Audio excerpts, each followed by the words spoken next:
My name is Gavin Evans, and this is my review of Tropic Thunder. And this will be a spoiler-filled review, so if you haven't seen it, go and watch it, then come back and watch this review because I will be going in depth. Now, this is a movie that lots of people really love. I hear some people call this one of the best comedies ever made. And I have to say, I've always found this movie to be overrated. Now, to be fair, the first time I watched it, I did really like it, but I was much younger back then, and that was in the time of my life when I loved every single R-rated movie. And then I watched it a few years later, and I'm like, you know what? This movie really isn't all that good. And then I just watched it again for the third time, and I don't really care for it. Each time I watch it, it gets worse. You know, I do think it has a great premise of these actors who think they're filming a movie but get caught up in a real life or death situation. I think that's a really great idea, but the execution is just absolutely lacking. I just think for a comedy, this movie really isn't all that funny. Now, there are sometimes I laugh, like the conversation between Kirk and Scott about how you never go full retard. I think that scene's hilarious. The whole Simple Jack situation does crack me up. I think the scenes with Les Grossman and he's yelling at the terrorists and then he hangs up and he goes like, "We don't negotiate with terrorists," and everybody just gives him a round of applause. That scene's hilarious. And I do think some of Kirk's dialogue where he's just like, "What do you mean, you people?" Or the fact that he has a Black Power sticker on his helmet, I think that's hilarious. But I don't really laugh many more times besides those scenes. Like, for a 2-hour-long comedy, it just isn't that funny, and it goes on for far too long. This movie should have been a tighter hour and a half because, boy, does it ever drag. Like, those scenes where they're just trekking through the jungle just go on for far too long, and the conversations that usually happen just aren't that funny. The commercials at the start of this movie are a really funny idea, but the execution isn't good. I don't think the booty drink commercial is funny. Scorched Earth could be really funny, but each trailer is like 10 seconds long, so it just feels like they're rushing through it. The farts, okay, that one is kind of funny because it's like a spot-on parody. And then the gay romance between Kirk Lazarus and Tobey Maguire just isn't that funny to me. The fake commercials and how they play before the movie are a really great idea, but they just don't hit the comedic beats they needed to. I also found the climax with Scott and Kirk to be just so abysmal, where they're just like, "Who are you? Who are you?" And they get into it.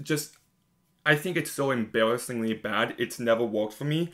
I also hate this trope when you think the bad guy is going to be this big menacing dude, and then it turns out it's just a kid. I've never liked that. And just so many jokes of this movie fall flat, and I think another big aspect of it is that this movie doesn't feel like a comedy. For as many jokes as are in this movie, it kind of looks and feels more like an action movie, and I think that was the wrong approach. I think Ben Stiller directs this movie with the wrong kind of style. Like, for goodness sakes, even if you look at the amount of blood, it's a lot bloodier than almost every other comedy, and I just kind of seems like them trying to tell this action story was their #1 priority, and the action isn't even all that good. So I think that really bogs down the comedic elements. And on top of that, as funny as this cast is, they're just given really weak material.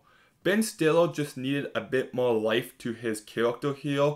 Jack Black has a lot of life, and I do like some of the ideas they're going for, like the whole Eddie Murphy approach to his character, and then there's also the whole angle where he's a cokehead and he needs drugs, and then they come across these villains who make and distribute heroin. That's a really funny idea, but the execution of it, not so much. You also got Robert Downey Jr., who was actually nominated for his performance in this movie, and typically hearing stuff like that makes me happy because the Academy doesn't usually recognize comedies. But I don't think it's deserved here. I do think he does a good job, but it's just a very one-note performance. Like, if you look at comedic performances like Paul Rudd in Red Hot American Summer, or Leslie Nielsen in Airplane, or Steve Carell in The 40-Year-Old Virgin, or even Caitlin Dever in Booksmart, those are comedic performances that I do think deserve recognition, and this performance just isn't on that level. You also got Brandon T. Jackson, who I think breathes a lot of life into his character, but once again, he's just not given the strongest material. You also got Jay Baruchel, who I think plays the naughty character so perfectly. You also got Matthew McConaughey, Danny McBride, Nick Nolte, Bill Hader, and Stephen Coogan, and they're all fine, but they're just not given anything funny to work with. The one performance that really stands out to me here is Tom Cruise. This guy just does it all. When he does a drama like Magnolia, he knocks it out of the park. When he does an action movie, like 90% of his movies, like Mission Impossible Fallout, he knocks it out of the park. And when he has to do a comedy movie like this one, he knocks it out of the park. He's not in this movie much, but he completely steals every scene he's in. The only thing that bothers me with his performance here is that, maybe it's just me, but his hands look abnormally large in this movie. And I don't know why.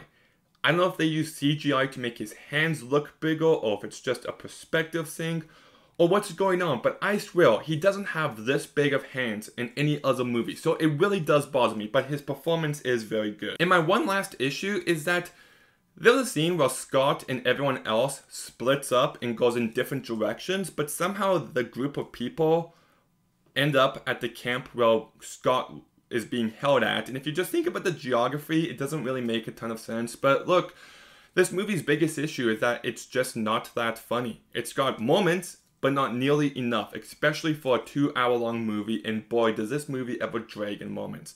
I also think it has the wrong look and feel, where it feels and looks more like an action movie than a comedy. I think you've got yourself a great premise, a great talented cast, but they're just completely wasted on a lackluster script. So I'm going to go ahead and give Tropic Thunder a 4 out of 10. Okay, have you seen Tropic Thunder? What did you think about it? Let me know in the comments down below. Make sure you like, make sure you comment, make sure you subscribe. Stay tuned for some more videos soon, and Gavin out.